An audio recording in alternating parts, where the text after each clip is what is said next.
نہیں نہ اپنا تیرے سوا کوئی آسرا ہی نہیں تیرے کرم کے. سبحان اللہ سبحان اللہ، بہت خوب سنا، شکریہ. بہت خوب. واقعی خدا کے کرم کی کوئی انتہا نہیں، اور اس کے سوا کوئی ایسی جگہ نہیں ہے جہاں انسان کو امان ملے. اسی بات کو اقبال نے کہا ہے کہ نہ کہیں جہاں میں امان ملی، جو امان ملی تو کہاں ملی، میرے جرم خانہ خراب کو تیرے عفو بندہ نواز میں. تو صرف ایک سجدہ ہونا چاہیے خلوص کے ساتھ، ایک تڑپ ہونی چاہیے جس میں انسان اپنے گناہوں کی بخشش اور مغفرت طلب کرے. اس کے بعد دیکھیے اللہ کی رحمتیں اور مغفرتیں کس طرح بندے کو اپنے آغوش میں لیتی ہیں. حمد باری تعالیٰ کے بعد آئیے نعت پاک کے لیے قاری فضل الرحمان صاحب کے پاس چلتے ہیں. مؤدبانہ التماس ہے قاری صاحب، نعت پاک سے ہماری سماعتوں کو معطر کیجیے.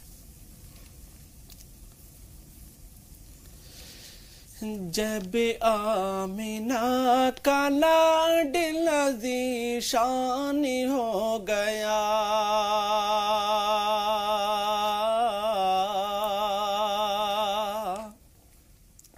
جب آمنہ کا لاڈلا ذیشان ہو گیا، جب آمنہ کا لاڈلا ذیشان ہو گیا، جب آمنہ کا لاڈلا ذیشان ہو گیا، جب آمنہ کا لاڈلا ذیشان ہو گیا، دونوں جہاں کا سرور سلطان ہو گیا، دونوں جہاں کا سرور سلطان ہو گیا. بھٹکے ہوئے کو راہ دکھانے کے واسطے، مولا کے در پہ سبھی کو جھکانے کے واسطے، بھٹکے ہوئے کو راہ دکھانے کے واسطے، مولا کے در پہ سبھی کو جھکانے کے واسطے، مولا کے در پہ سبھی کو جھکانے کے واسطے، نازل میرے رسول پہ قرآن ہو گیا، جب آمنہ کا لاڈلا ذیشان ہو گیا. اخلاق لاجواب تھا، کردار لاجواب تھا، سادگی میں آپ کے چہرے پہ ایک جمال. اخلاق لاجواب تھا، کردار لاجواب تھا، سادگی میں آپ کے چہرے پہ ایک جمال تھا، سادگی میں آپ کے چہرے پہ ایک جمال. آیا جو قتل کرنے، آیا جو قتل کرنے مسلمان ہو گیا، جب آمنہ کا لاڈلا ذیشان ہو گیا، دونوں جہاں کا سرور سلطان ہو گیا. کوڑا جو پھینکتی تھی وہ قربان ہو گئی، کلمہ نبی کا پڑھ کے مسلمان ہو گئی.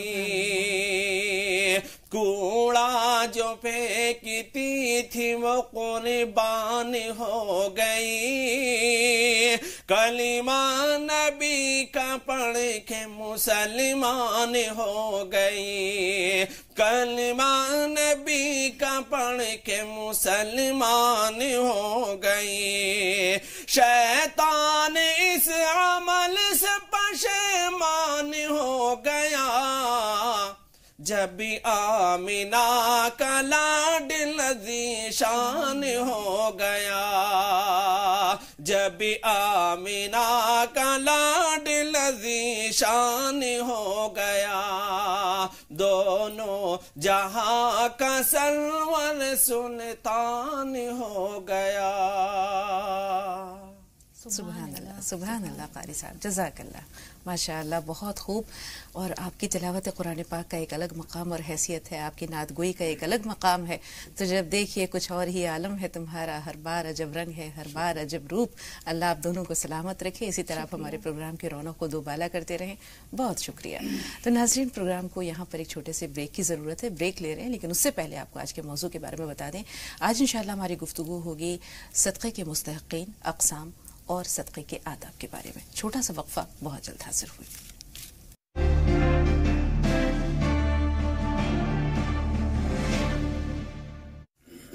ناظرین، وقفے کے بعد ایک بار پھر آپ سب کا استقبال ہے۔ آئیے اسٹوڈیو کی جانب بڑھتے ہیں۔ تشریف لا چکے ہیں ہمارے بہت ہی خاص مہمان، آپ سب کی طرف سے اور اپنی طرف سے استقبال کرنا چاہیں گے سلسلہ چشتیہ صابریہ کے صاحب نسبت عالم دین اور معروف اسلامی اسکالر جناب مولانا عبداللہ طارق صاحب کا پرتپا خیر مقدم ہے مولانا صاحب۔ اسی طرح معروف عالم ممتاز دانشور جناب مولانا مفتی ممتاز مشتاق تجاروی صاحب، آپ کا بھی استقبال ہے، پرتپا خیر مقدم ہے۔ اور ناظرین، ایک بار اپنے موضوع کی جانب بڑھتے ہیں۔ ہمارا آج کا موضوع ہے صدقے کے مستحقین، صدقے کے اقسام اور صدقے کے آداب۔ جب ہم صدقے کے مستحقین کے بارے میں بات کرتے ہیں تو عام طور پر ہمارے سماج میں یہ تصور پایا جاتا ہے کہ سماج کا وہ پچھڑا طبقہ، وہ مفلوک الحال طبقہ جو دستے سوال دراز کرنے پر مجبور ہو جاتا ہے، عام طور پر لوگ انہیں گداگر کے نام سے پکارتے ہیں، اور اب یہ تصور عام ہوتا جا رہا ہے کہ گداگری ایک پیشہ بن چکا ہے۔ ہم یہ نہیں کہتے کہ یہ تصور غلط ہے، کہیں نہ کہیں اس میں صداقت بھی موجود ہے، لیکن تمام لوگوں کو ایک ہی کسوٹی پر جانچنا یا پرکھنا یہ بھی درست نہیں ہے، کیونکہ جب کوئی شخص مجبوری میں اپنا دست سوال دراز کرتا ہے تو وہ اپنی عزت نفس کا خون کرتا ہے اور اپنی خودداری کو داؤ پر رکھ کر وہ کسی کے آگے ہاتھ پھیلاتا ہے۔ ایسا ایک واقعہ ذہن میں آ رہا ہے کہ ایک شخص، ان کا کچھ پیسہ کسی ٹھیکیدار کے پاس موجود تھا، پیمنٹ رکا ہوا تھا، وہ اپنے بقایا جات کی وصولی کے لیے سائیکل پر سوار ہو کر گھر سے نکلے۔ جب وہ مین روڈ پر آئے تو ان کی نظر سڑک کے کنارے کھڑے ایک شخص پر پڑی جو اپنے چھوٹے سے بچے کو فٹ پاتھ پر ایک طرف لٹا کر لوگوں سے بھاگ بھاگ کر دوڑ کر کچھ مطالبہ کر رہا تھا، فریاد کر رہا تھا۔ اس کا بچہ بہت بیمار تھا اور وہ شخص یہی کہہ رہا تھا کہ میرے پاس اتنے پیسے نہیں ہیں کہ میں اسے ہاسپٹل تک لے جا سکوں، خدا را میری مدد کیجیے۔ لیکن کوئی شخص بھی وہاں پر رک کر اس بچے کو دیکھنے کے لیے اس کے پاس اتنی فرصت نہیں تھی۔ وہ صرف یہ نصیحت کر کے کہ میاں ہٹے کٹے ہو، کما کر کھانے کی عادت ڈالو، یہ نصیحت کر کے آگے بڑھ جایا کرتا تھا۔ خیر، وہ شخص بھی تھوڑا سا آگے بڑھا، اس نے دیکھا کہ وہ بچہ جو تھا وہ بخار میں تپ رہا تھا۔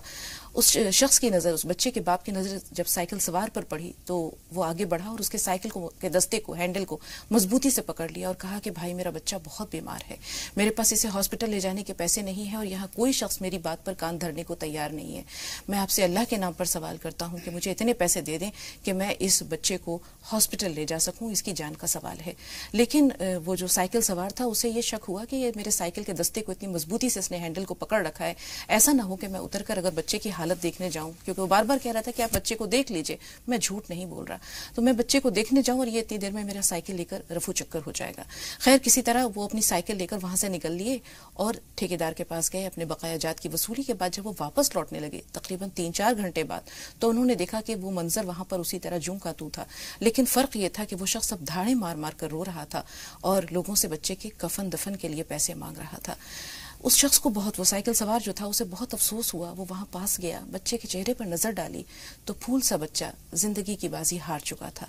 اب یہ سائیکل سوار کے دل میں اللہ تعالیٰ نے نہ جانے کیسے جذبات ڈالے، یا اس بچے کی موت نے ایسا اثر کیا کہ اس شخص نے اپنی جیب میں ہاتھ ڈالا، بقایا جات جو پیسے اس نے اپنے وصول کیے تھے ٹھیکیدار سے، جیب میں جو کچھ موجود تھا اس نے نکالا اور اس بچے کے پاس وہیں پر یوں ڈال کر اور آگے بڑھ گیا۔ اس کے بعد جب وہ گھر آیا تو وہ اس منظر کو فراموش نہیں کر سکا اور کئی دن تک غم و اندوہ کے عالم میں رہا، یہاں تک کہ وہ نفسیاتی مریض بن گیا. 40 دن تک وہ اسی کیفیت میں رہا، بخار کا شدید غلبہ رہا. بخار جب اتر بھی گیا تو وہ اس بچے کی موت کو فراموش نہیں کر سکا. 40 دن کے بعد دروازے پر دستک ہوتی ہے. وہ شخص جب دروازہ کھولنے کے لیے آگے بڑھتا ہے، دروازہ کھولتا ہے تو اس کی نظر پڑتی ہے اسی بچے کے باپ پر. وہ شخص اندر آتا ہے، گو مگو کے عالم میں دونوں خاموشی سے ایک دوسرے کو تک رہے ہوتے ہیں، اور تھوڑی دیر کے بعد اس بچے کا باپ پھوٹ پھوٹ کر رونے لگتا ہے اور اس شخص کو گلے لگا لیتا ہے. یہ شخص بھی ہے، اپنے غم کی کیفیت سے جب باہر نکلتا ہے تو وہ بھی پھوٹ پھوٹ کر روتا ہے. ایسا محسوس ہوتا ہے کہ 40 دن کا غبار اس کے دل سے نکل گیا. لیکن وہ شخص جو باتیں کہتا ہے وہ باتیں بڑی اہم ہیں. وہ کہتا ہے کہ بھائی میں گداگر نہیں ہوں، مجبوری کی وجہ سے میں نے اس دن ہاتھ پھیلایا تھا اور میں آپ کا شکر گزار ہوں. یہ آپ کا شناختی کارڈ ہے جو آپ وہاں پیسوں کے ساتھ وہاں ڈال آئے تھے، میں یہ لوٹانے آیا ہوں. پھر وہ اپنی جیب میں ہاتھ ڈالتا ہے اور کچھ پیسے نکال کر کہتا ہے کہ آپ نے جو پیسے دیے تھے ان میں بڑی برکت دی خدا نے، میرے تمام کام ہو گئے، کچھ پیسے بچ گئے ہیں، کچھ میں نے لوگوں سے ادھار لے کر اس میں ملائے ہیں، اور آپ کے بچے ہوئے پیسے بہت جلد میں لوٹا دوں گا. وہ شخص منت سماجت کرتا ہے اور اس کے پیسے اس سے واپس لوٹا دیتا ہے. کہتا ہے مجھے یہ پیسے نہیں چاہیے. لیکن اس شخص کے دل کی دنیا بدل جاتی ہے اور اپنا وہ یہ معمول بنا لیتا ہے کہ جو شخص بھی اس کے سامنے ہاتھ پھیلاتا ہے اس کے ہاتھوں کو خالی نہیں جانے دیتا. 1 روپیہ 2 روپیہ دے دینے سے یا کچھ رقم کسی کو دے دینے سے نہ کوئی امیر ہو جاتا ہے نہ کوئی غریب ہو جاتا ہے. لیکن اتنا ضرور ہے کہ جو احساس تشکر اس انسان کے دل میں اگر وہ واقعی ضرورت مند ہے تو پھر یہ اس کے دل کو وہ سرور، وہ خوشی بخشتا ہے جسے لفظوں میں بیان نہیں کیا جا سکتا. تو صدقے کے مستحقین کون ہیں، کس طرح ہم ان مستحقین کو تلاش کریں؟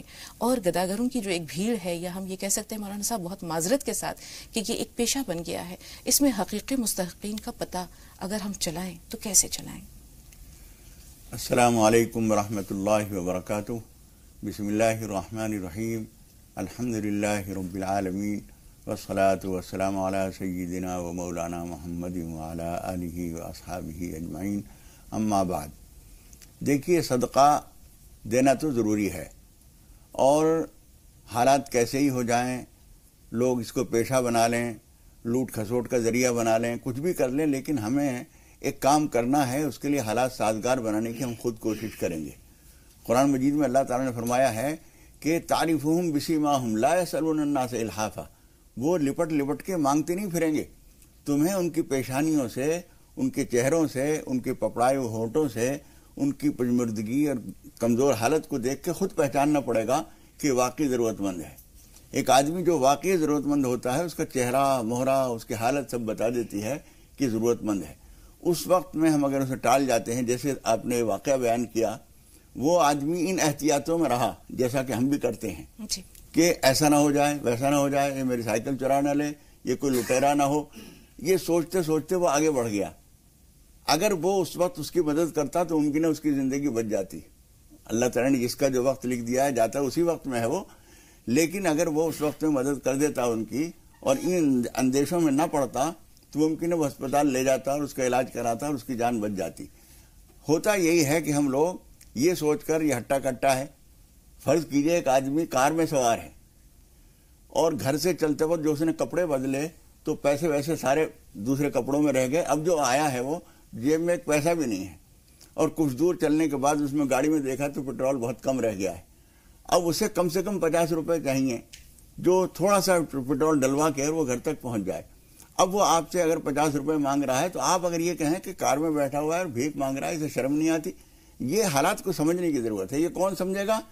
ان فی ذلک لذکری لمن کان لہ قلب. جس کے پاس دل ہے وہ سمجھے گا. بالکل مولانا صاحب، یہ تو انسانی ہمدردی کا بھی تقاضا ہوا. لیکن مولانا مفتی مشتاق تجاروی صاحب، آپ کی جانب اگر ہم آتے ہیں، بہت سے ایسے لوگ ہیں اللہ کے بندے جو اپنی عزت نفس کا سودا آسانی سے نہیں کرتے، بڑی مشکل سے وہ اپنی ضرورتوں کو بیان کرتے ہیں. لیکن جیسے مولانا صاحب نے کہا کہ کچھ کیفیتیں ہوتی ہیں، ان کے چہرے پر ان کی ضرورت رقم ہوتی ہے، آنکھوں میں جو ہے وہ ایک لجاجت، ایک تڑپ، ایک سوال ہوتا ہے. ان آنکھوں کو پڑھنے والا بھی ہونا چاہیے. اس چہرے سے اس کیفیت کی آشنائی جو ہے بہت ضروری ہوتی ہے. تو یہ تو ہم ظاہری ایک حلیہ ہے. لیکن بہت سی چیزیں ایسی ہوتی ہیں کہ کچھ لوگ صرف گھر میں ہوتے ہیں، بہت ضرورت مند ہیں، بہت شریف لوگ ہیں، لیکن انہیں تلاش کر کے ان تک پہنچنا یہ کتنا ضروری ہے؟ بسم اللہ الرحمن الرحیم. الحمدللہ رب العالمین والصلاة والسلام علی رسولہ الامین وعلی آلہ واصحابہ اجمعین. دیکھیے پہلی بات تو یہ ذہن میں رکھنی چاہیے کہ صدقہ دینا یہ بڑی ذمہ داری ہے. صدقات خاص طور سے زکوٰۃ اور صدقہ واجبہ جو ہے صدقۃ الفطر یہ دینا یہ اس آدمی کی ذمہ داری ہے جس کے اوپر یہ واجب ہوئے ہیں. تو ایسے لوگوں کو جو اس کے مستحق ہوں ان کو ڈھونڈنا بھی اسی آدمی کی ذمہ داری ہے. تو اپنی ذمہ داری سمجھ کر جب وہ تلاش کرے گا تو انشاءاللہ اس کے لیے جو اصل مستحقین ہیں وہ ملیں گے. دوسری بات یہ ہے کہ مستحقین کو ہم تلاش کرتے ہیں سڑک پر بیٹھے ہوئے، فٹ پاتھ پر بیٹھے ہوئے بھیک مانگنے والوں میں یا چوراہے پر کھڑے ہوئے بھیک مانگنے والوں میں اگر ہم تلاش کرتے ہیں تو شاید ہم صحیح جگہ نہیں پہنچ پائیں گے. سب سے پہلے ہمیں دیکھنا چاہیے کہ ہمارے رشتہ داروں میں، ہمارے اڑوس پڑوس میں، ہمارے قرب و جوار میں، ہماری بستی میں کون لوگ ہیں جو ضرورت مند ہیں، جو صاحب نصاب نہیں ہیں، اور بسا اوقات ایسا ہے کہ ان کے اوپر کوئی شدید تقاضا بھی ہے، کوئی ضرورت پیش آ گئی ہے، یا مقروض ہو گئے ہیں، یا بیمار ہو گئے ہیں، یا اور کوئی مسئلہ ہے. ہمارے معاشرے میں شادی بیاہ کا مسئلہ بھی ایسا ہے جس میں کمزور آدمی کو بڑی سخت مدد کی ضرورت ہوتی ہے. تو ان حالات میں ہمیں خود تلاش کرنا ہے کہ ضرورت مند کون ہے. اور ضرورت مند تلاش کہاں کریں گے؟ سب سے پہلے اپنے رشتہ داروں میں تلاش کریں. رشتہ داروں کے بارے میں آدمی اچھی طرح سے جانتا ہے کہ کون کس حال میں ہے، تو جو رشتہ داروں میں ضرورت مند ہوں ان کی مدد کریں. دوسرا، بستی کے لوگوں کو جانتے ہیں تو بستی میں ایسے لوگوں کو تلاش کریں جو ضرورت مند ہوں. مستحق تک پہنچنا یہ صدقہ دینے والی کی ذمہ داری ہے، اور اس ذمہ داری کو پورا کرنے کے لیے جتنے بھی وسائل ہوں وہ اختیار کرنے چاہیے. ابھی جیسے حضرت مولانا نے فرمایا کہ لا يسألون الناس الحافا تعرفهم بسیماہم، کہ وہ اپنی پیشانی سے پہچانے جاتے ہیں، اپنے عمل سے، اپنے طور طریقے سے پہچانے جاتے ہیں. تو یقیناً ایسے بھی ہیں جو طور طریقے سے پہچاننے والے لوگ بھی ہوتے ہیں، لیکن اگر کوئی کسی کو نہ پہچان سکے تو انہیں کم سے کم یہ دیکھنا چاہیے کہ جس آدمی کو وہ صدقہ دے رہے ہیں یا جس کی امداد کر رہے ہیں وہ اس کا واقف کار ہو، رشتہ دار ہو. رشتہ دار کو صدقہ دینے میں دوہرا اجر ہے، ایک تو صلہ رحمی کا اجر ہے اور ایک اس کا اجر ہے یعنی صدقہ دینے کا اجر ہے. ایک بات اور میں عرض کرنا چاہتا ہوں کہ اصل میں بسا اوقات یہ ہوتا ہے کہ ہم لوگ کسی کو زکوٰۃ دے رہے ہیں تو ہماری کوشش یہ ہوتی ہے کہ اس کو یہ احساس دلا دیں کہ یہ زکوٰۃ ہے. اس کی ضرورت نہیں ہے. تحفے کے طور پر، ہدیے کے طور پر، گفٹ کے طور پر، یا کسی اور بھی نام سے بھی اگر رقم دے دی جائے تو زکوٰۃ بھی ادا ہو جائے گی، صدقہ بھی ادا ہو جائے گا. بالکل مولانا صاحب، اب حضرت عمر فاروق جیسا خلیفہ کہاں سے لائیں جو راتوں کو گشت لگائے اور لوگوں کی ضرورتوں کا یا ضرورت مندوں کا پتہ کرے. لیکن پھر بھی جیسے ہم دیکھتے ہیں کہ نماز پنجگانہ کا اہتمام، شاید اس میں ایک وجہ یہ بھی تھی کہ لوگ جو ہے وہ اپنے محلے کے لوگوں سے، قرب و جوار کے لوگوں سے ملیں، ایک دوسرے کے حالات سے آشنائی ہو، اور کسی کو کوئی پریشانی ہے، کوئی دشواری ہے تو اس سے واقفیت ہو سکے. ابھی ضرورتوں کا ذکر آیا، ضرورتوں میں بھی ہم دیکھتے ہیں کہ کچھ ضرورتیں ایسی ہوتی ہیں جو ترجیحی بنیاد پر جن کو پورا کرنا ضروری ہوتا ہے. تو ضرورتوں کی بھی جو درجہ بندی ہوتی ہے وہ کس طرح ہوتی ہے مولانا صاحب؟ دیکھیے، ایک تو ضرورت یہ ہے کہ عید قریب آ رہی ہے، ہر آدمی اپنے اچھے کپڑے چاہتا ہے، ہو سکے تو نئے کپڑے ہوں، لیکن کپڑوں سے زیادہ ضرورت یہ ہے کہ وہ اس کے ہاں اگر کھانے کے لیے نہیں ہے تو سب سے پہلے کھانے کا بندوبست کیا جائے. عید میں نئے کپڑے نہ ہوں گے، پرانے سے ہو جائے گا کام، لیکن پیٹ میں کھانے کے لیے فوری ضرورت ہے وہ ہونا چاہیے. کوئی آدمی بیمار ہے، اس کے لیے دوا دارو کی ضرورت ہے، وہ فوری ضرورت ہے. وہ ترجیحی بنیاد پر سارے کام چھوڑ کر ساری اس کی ضرورتوں کو نظر انداز کر کے پہلے اس کے علاج معالجے کا انتظام کیا جائے. ہسپتال لے کے جانا ہے تو وہ انتظام کیا جائے. یہ کام سمجھنے کے لیے ضروری ہے کہ ہم تھوڑے بہت واقف رہیں. ایسا نہیں آرام طلبی کے ساتھ بیٹھے ہیں، پیسے ہم نے نکال کے رکھے ہیں، 10,000 روپے زکوٰۃ کے ہیں، کوئی آیا ہم نے اٹھا کے دے دیے، 2,000 اس کو دے دیے، 5,000 اس کو دے دیے. ایک بوجھ ہے جس کو ہم اپنے سر سے پھینک دینا چاہتے ہیں. زکوٰۃ بوجھ نہیں ہے، ایک ذمہ داری ہے، ایک فریضہ ہے، اس کا ایک مقصد ہے. سماج کے دبے کچلے لوگوں کی مدد کرنے کا یہ ذریعہ ہے. تؤخذ من اغنیائہم وترد علی فقرائہم. حضور اکرم صلی اللہ علیہ وسلم فرماتے ہیں کہ دولت والوں سے لی جائے رقم اور انہی کے غرباء پر تقسیم کی جائے. زیادہ اصل جو طریقہ ہے وہ وہیں کے عمراء کا مال وہیں کے غرباء پر تقسیم ہو. وہاں اگر کوئی ایسا نہیں ہے تو پھر دوسری جگہ بھیج سکتے. آپ سے ہی ایک سوال مولانا صاحب، ایک طرف اپنا رشتہ دار ہے جو مستحق ہے اور ایک طرف آپ کا پڑوسی ہے. آپ کے رشتہ دار کو گھر میں بہت گرمی ہے، فریج کی ضرورت ہے، آپ کا پڑوسی ہے اس کے پاس کھانے کے لیے نہیں ہے کچھ بھی، یا وہ بہت بیمار ہے، اسے دوا کی ضرورت ہے، اور آپ کے پاس پیسے اتنے ہیں کہ آپ کسی ایک کو ہی دے سکتے ہیں، تو کسے دیا جائے؟ پہلے کس کو دیا جائے؟ کھانے پینے کی ضرورت نمبر 1 پر ہے، فریج کی ضرورت بھی ضرورت ہے لیکن وہ نمبر 1 پر نہیں ہو سکتی. کولر کی ضرورت ہے, پنکھے کی ضرورت ہے, یہ سب راحت کی ضرورت ہیں اور بسا اوقات بہت زیادہ پریشان ہوتا ہے آدمی اس کے بغیر, لیکن کھانے کے لیے نہیں ہے, وہ پریشانی زیادہ بڑی ہے. تو ایسے میں پڑوسی کا حق جو ہے وہ رشتہ دار سے زیادہ ہوگا اپنی ضرورت کی بنیاد پر. جی بے شک. جی مولانا صاحب, ابھی آپ نے فرمایا کہ صدقہ جو ہے وہ اس کے کئی طریقے ہیں. کسی کو احساس نہ دلایا جائے, اس کی عزت نفس مجروح نہ کی جائے, اور جو پوشیدہ صدقہ ہے کسی کو احساس نہ دلایا جائے, اس کی عزت نفس مجروح نہ کی جائے, اور جو پوشیدہ صدقہ ہے کہتے ہیں کہ اس کی فضیلت اللہ تعالیٰ کے نزدیک بہت زیادہ ہے. تو پوشیدہ صدقہ کس طرح دیا جائے؟ ایک واقعہ یاد آ رہا ہے کہ ایک شخص نے کہا کہ آج میں کچھ صدقہ کروں گا, اور وہ رات کو کچھ مال لے کر نکلا اور اس نے جا کر ایک چور کو دے دیا, چور کے گھر میں ڈال دیا. اگلے دن خبر مشہور ہوئی کہ رات کو کوئی شخص آیا اور اس نے چور کو صدقہ دے دیا. اب اس شخص نے صبح دریافت اللہ سے کہا کہ اللہ میری نیت تو تھی کہ کسی مستحق کو دوں گا, میں نے تو چور کو دے دیا, کوئی بات نہیں میں پھر آج صدقہ کرتا ہوں. اگلی رات کو پھر وہ گیا اور ایک بدکار عورت کو وہ صدقہ دے آیا. لوگوں نے اگلے دن پھر مشہور ہوا کہ کوئی شخص آیا اور ایک زانیہ کو صدقہ دے گیا. اس نے کہا کہ میری نیت تو خیر کی تھی, کوئی بات نہیں میں آج پھر صدقہ کروں گا. پھر وہ جاتا ہے اور اگلے دن یعنی اس شب کو ایک دولت مند آدمی کو جا کر اس کے گھر میں وہ پیسے دے جاتا ہے. پھر اگلے دن یہ خبر مشہور ہوتی ہے کہ کسی نے صدقہ ایک دولت مند شخص کو دیا. وہ شخص کہتا ہے میری نیت تو خیر کی تھی, اللہ نے اس میں خیر اس طرح رکھی کہ اس نے سب سے پہلے جس چور کو دیا صدقہ اس نے چوری سے توبہ کر لی, بدکار عورت کو دیا اس نے بدکاری سے توبہ کر لی, اور جس امیر آدمی کو صدقہ دیا تو اسے یہ احساس ہوا کہ میں امیر ہو کر صدقہ نہیں دیتا کسی کو, کسی کی مدد نہیں کرتا, تو اس نے توبہ کر لیا اور پھر اس نے اپنے مال کو اللہ کے راہ میں خرچ کرنا شروع کر دیا. تو صدقے کی نیت کتنی ضروری ہے اور پوشیدہ صدقہ اس کی کیا اہمیت ہے؟ جی بسم اللہ الرحمن الرحیم. دیکھیے قرآن پاک میں ہے کہ صدقہ چھپ کر بھی دیا جا سکتا ہے اور علی اعلان بھی دیا جا سکتا ہے, اس میں کوئی حرج نہیں ہے. اصل حرج نیت میں ہے. اگر آدمی کی نیت دکھاوے کی ہوگی تو چاہے وہ چھپ کے دے یا کھل کے دے, سر عام دے, دونوں حالت میں وہ صحیح نہیں ہے. اچھا, جہاں تک اس کا سوال ہے کہ ہم تلاش کیسے کریں یا اس کو مستحق کو تلاش کیسے کریں اور اس کو ہم کس طرح سے دیں کہ ہماری نیت جو ہے نیت ہماری خالص رہے. تو جیسے آپ نے ایک واقعہ سنایا تو ایسے واقعات بھی ہوتے ہیں, اور بہرحال اصل جو خیر و برکت ہے وہ اللہ کی طرف سے ہوتی ہے. ہمیں اس کا دھیان رکھنا چاہیے. مطلب ایک حدیث میں آتا ہے کہ صدقہ اس طرح دینا چاہیے کہ اگر ایک ہاتھ دے تو دوسرے ہاتھ کو خبر بھی نہ ہو اس کی, دائیں ہاتھ سے صدقہ کریں تو بائیں ہاتھ کو خبر بھی نہ ہو, اس طرح سے ہونا چاہیے. تو یہ بھی ہونا چاہیے کہ ہم ضرورت مند آدمی کو تلاش کریں اور پھر ایسے موقع پر اس کی خدمت میں وہ صدقہ پیش کریں, اس کو ادب کے ساتھ وہ صدقہ پیش کریں کہ وہ یہ سمجھے کہ جیسے کیا ہے, وہ اقبال کا ایک شعر ہے کہ گدا کے ڈر سے منعم کو نہ تھا, گدا کے ڈر سے منعم کو بخشش کا نہ تھا یارا.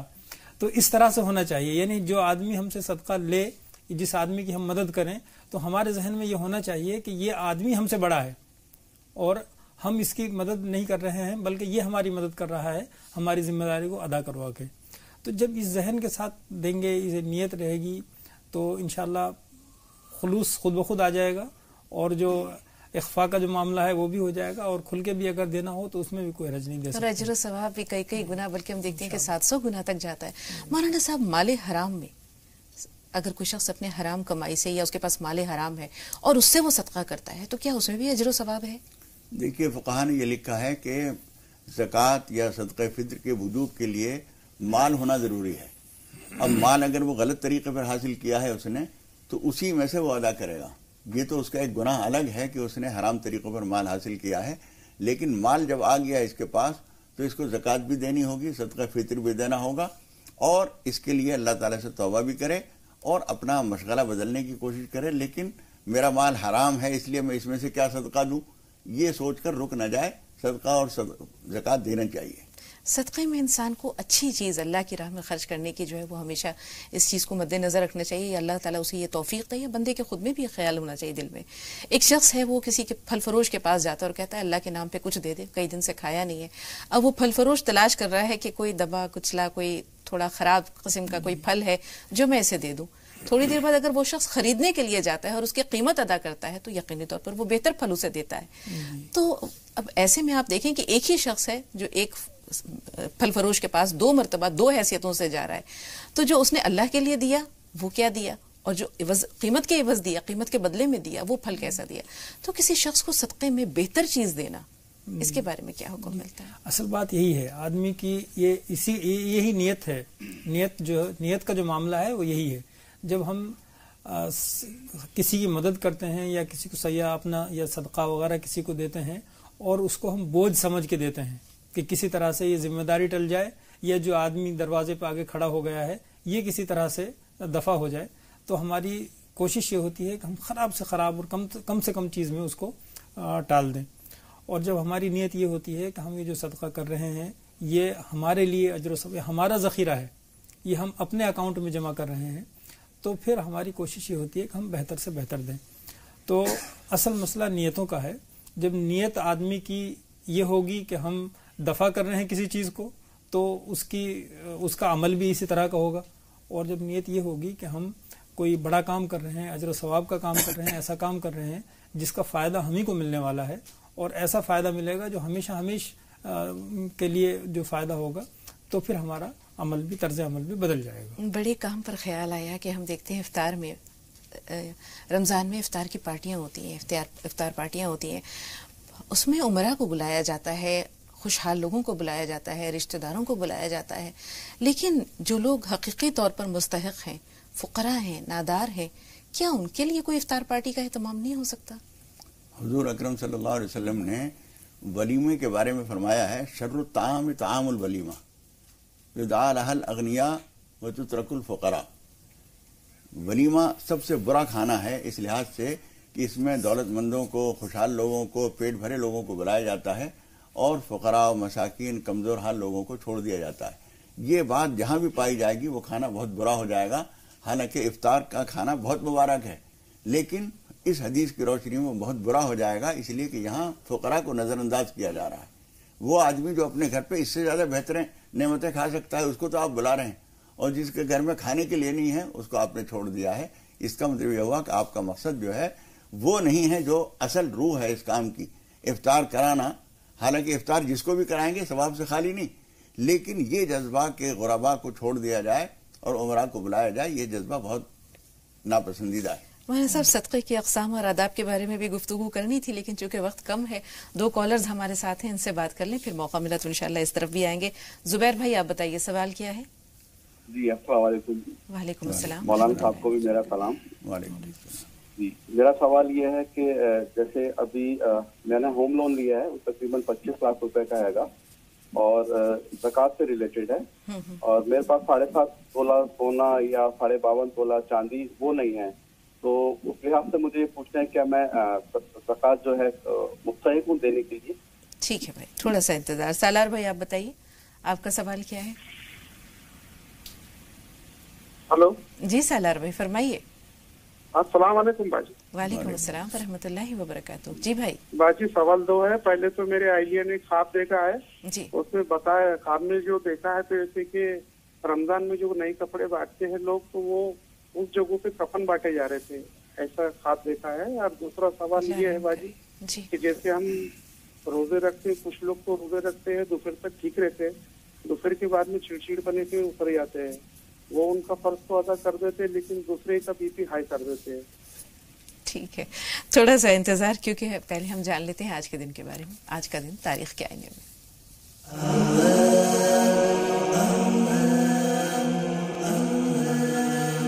10 رمضان.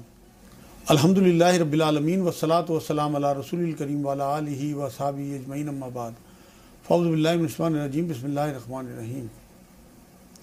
10واں روزہ آپ تمام لوگوں کو بہت مبارک ہو. پہلے عشرے کا آخری دن ہے.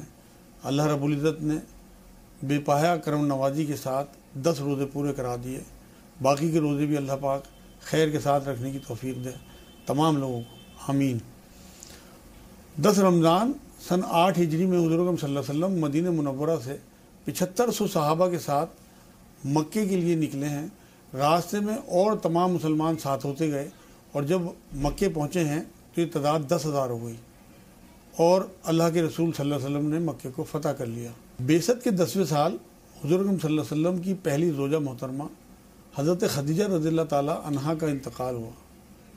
یہ حضور اکرم صلی اللہ علیہ وسلم سے 15 سال بڑی تھی، اور حضور اکرم صلی اللہ علیہ وسلم پہ ایمان لانے والی پہلی عورت تھی، بلکہ پہلی انسان تھی.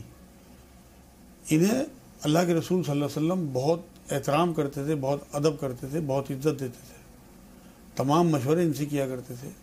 انہوں نے حضور اکرم صلی اللہ علیہ وسلم کا بہت ساتھ دیا ہے آخری وقت تک. اپنا تمام مال، کیونکہ بہت امیر عورت تھی، تمام جو مکے کے سردار تھے انہیں اکٹھا کر کے گواہ کر کے اپنا تمام مال حضور اکرم صلی اللہ علیہ وسلم کے حوالے کر دیا تھا. ان کے جانے کے بعد بھی حضور اکرم صلی اللہ علیہ وسلم انہیں یاد کرتے رہتے تھے اور ان کے آنے والے رشتہ داروں کا بہت ادب احترام کرتے تھے، اور اس بات کے لیے یاد کرتے رہتے تھے کہ انہوں نے حضور اکرم صلی اللہ علیہ وسلم کا اور دین کا بہت ساتھ دیا.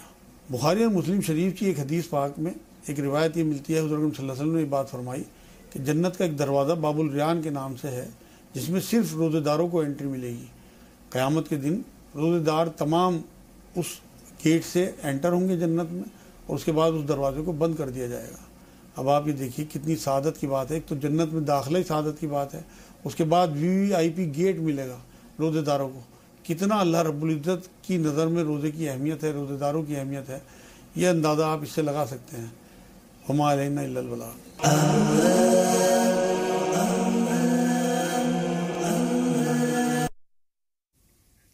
کوثر فاطمہ صاحبہ فون لائن پہ موجود ہیں، سوال لیتے ہیں. بہن بتائیے سوال کیا ہے آپ کا؟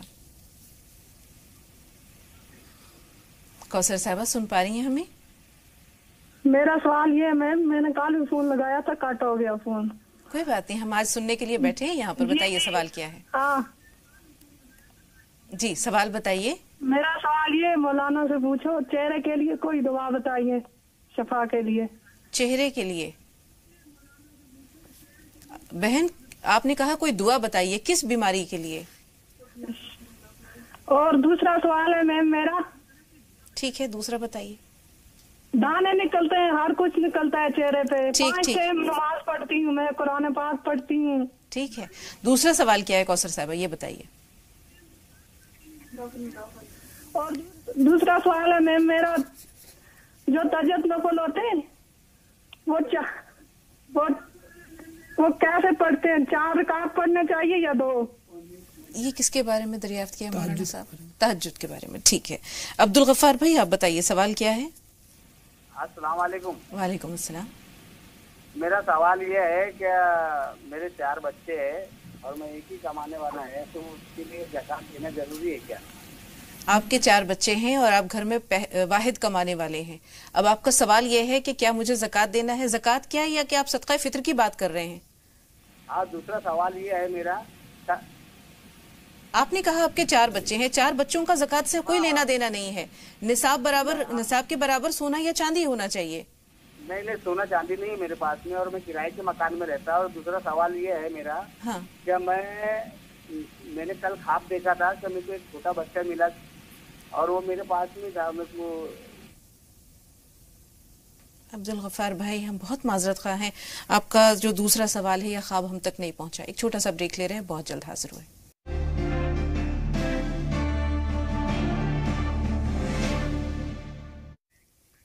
ناظرین وقفے کے بعد ایک بار پھر آپ سب کا خیر مقدم ہے. رخسار صاحبہ ہمارے ساتھ فون لائن پہ موجود ہیں. بہن سوال بتائیے. رخسار صاحبہ ہمیں سن پا رہی ہیں؟ ہلو جی بہن سوال بتائیے. ہلو السلام علیکم. وعلیکم السلام. جی مجھے میرے بھائیوں کے مسئلے میں کچھ سوال پوچھنا تھا. جی بتائیے. رخسار آپ کے بھائیوں کا کیا مسئلہ ہے؟ میرے بھائیوں کا یہ مسئلہ ہے کہ ان کے بہت قرض ہو چکا ہے اور ان کو کچھ کام دھندا بھی نہیں ہے، روزی روزگار لگی ہوئی چھوٹ گئی اور گھر میں بہت پریشانی ہے.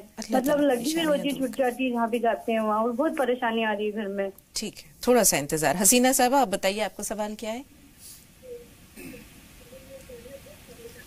حسینہ صاحبہ ہمیں سن پا رہی ہیں؟ ایسا لگتا ہے کہ وقت نہیں ہے. مولانا صاحب جیسے انہوں نے دریافت کیا عبدالغفار صاحب نے سب سے پہلے کہ جیسے ماشاءاللہ ان کے 4 بچے ہیں. سچ پوچھیے تو ایک انسان کی اصل دولت ایمان کے بعد یہی ہوتی ہے. لیکن اب یہاں انہوں نے یہ کہا کہ مجھ پہ زکوٰۃ کسی روپ میں یا کسی صورت میں فرض ہے، مال و دولت کے یا سونا چاندی کچھ بھی نہیں ہے ان کے پاس. دیکھیے بچے ہوں نہ ہوں، مکان اپنا ہو نہ ہو، کرائے پہ ہو، کسی طرح بھی ہو، زکوٰۃ میں دیکھنے کی چیز یہ ہے کہ تمہارے پاس مالیت کتنی ہے. اگر 7.5 تولہ سونا موجود ہے اور اس پہ سال گزر گیا, 52.5 تولہ چاندی موجود ہے, اس پہ سال گزر گئی, اتنی رقم ہے, اتنی مالیت ہے, مال تجارت, بڑھوتری والا مال, تو آدمی کے حالات کچھ بھی ہوں اس کو زکوٰۃ واجب ہوگی, زکوٰۃ دینی چاہیے. اب اگر آپ کے پاس یہ نہیں ہے تو آپ کے اوپر زکوٰۃ فرض نہیں ہے. جی, تہجد کے بارے میں بہن نے دریافت کیا ہے کہ کتنی رکعت ہوتی ہیں اس کی؟ جی دیکھیں, تہجد کا رمضان کے علاوہ اللہ کے رسول صلی اللہ علیہ وسلم سے 2 سے لے کے اور 8 رکعت تک ثابت ہے. 2 رکعت کم سے کم اور زیادہ سے زیادہ 8 رکعت آپ صلی اللہ علیہ وسلم نے تہجد میں پڑھی. 12 بھی ثابت ہے اور یعنی وتر ملا کر. رمضان المبارک میں جو ہم تراویح پڑھتے ہیں وہ بھی ایک طرح سے تہجد کے قائم مقام ہے, تو وہ عام طور پہ 20 پڑھتے ہیں. تو 2 پڑھیں, 4 پڑھیں, 6 پڑھیں, 8 پڑھیں, تو یہ سب تہجد میں شمار ہوگا. جی, قرض کی ادائیگی کے لیے اور روزگار کا مسئلہ درپیش ہے. دیکھیے, یہ بتا رہے ہیں کہ بچے تلاش کرتے ہیں روزی اور نہیں ملتی ہے, کام چھوٹ جاتا ہے. حضور اکرم صلی اللہ علیہ وسلم کی ایک حدیث اس سلسلے میں ہمیں ملتی ہے. آپ نے فرمایا ان الرجل لا يحرم الرزق بالذنب يصيبه. بعض دفعہ آدمی کسی گناہ کی وجہ سے جو اس سے ہو گیا ہوتا ہے روزی سے محروم کر دیا جاتا ہے. اس لیے ان بچوں کو چاہیے کہ بار بار نماز توبہ پڑھیں, اللہ تعالی سے معافی مانگیں اور کام تلاش کرنے کی کوشش جاری رکھیں. اور قرض کی ادائیگی کے لیے حضور اکرم صلی اللہ علیہ وسلم نے ایک حدیث تعلیم فرمائی ہے, ایک دعا. آپ یہ فرماتے ہیں کہ کوہ صبیر کے برابر بھی اگر قرض ہوگا تو وہ ادا ہو جائے گا, اور وہ دعا ہے اللہم اکفنی بحلالک عن حرامک واغننی بفضلک عمن سواک. اللہم اکفنی بحلالک عن حرامک واغننی بفضلک عمن سواک. یہ بار بار سب لوگ پڑھیں اور نماز توبہ بار بار پڑھیں, استغفار کثرت سے کریں. امید ہے انشاءاللہ تعالی روزی کے راستے کھلیں گے, ضرور کھلیں گے انشاءاللہ. زبیر بھائی کا سوال ضرور لیں گے, 2 کالرز کے سوال شامل کر لیں. فردوس صاحبہ سوال بتائیے. فردوس صاحبہ سن پا رہی ہیں ہمیں؟ السلام علیکم. وعلیکم السلام. جی السلام علیکم. وعلیکم السلام. فردوس صاحبہ, آپ سے اور تمام ناظرین سے گزارش ہے کہ جب سوال بیان کریں برائے کرم صرف اتنی دیر کے لیے ٹی وی کی آواز میوٹ کیجیے. زکوٰۃ کے بارے میں معلوم کرنا تھا کہ ہمارے. بولیے. فردوس صاحبہ, ہم معذرت خواہ ہیں, آپ کی کال نہیں لے پائیں گے. عائشہ صاحبہ آپ بتائیے, آپ کا سوال کیا ہے؟ جی السلام علیکم. وعلیکم السلام. جی ہم یہ پوچھ رہے ہیں طارق صاحب سے کہ وہ جو بتاتے ہیں یا اللہ ہو یا رحمان ہو یا رزاق ہو, تو یہ پڑھنا ہے تو اس کے آگے پیچھے درود شریف پڑھنا ہے, اور وہ پڑھنا ہے تو کتنی بار پڑھنا ہے؟ اور دوسرا سوال ہمارا صحت کے لیے ہے کہ رمضان میں جو دعائیں ہم کرتے ہیں تو اللہ سے, تو کیا وہ دعائیں صحت کے لیے کیسے کرنی چاہیے؟ نماز کے بعد کرنی ہے یا کون سی دعا پڑھنی ہے جس سے ہماری ہڈیاں مضبوط رہے اور ہم زیادہ سے زیادہ اللہ کی عبادت کر سکیں؟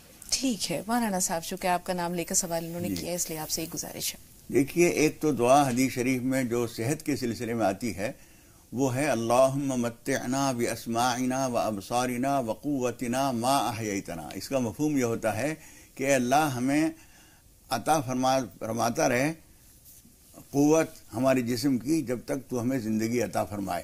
ہمارے کان, ناک, جسم کی ہر صلاحیت, ہر طاقت ہمیں برقرار رہے, اس کی دعا ہے یہ.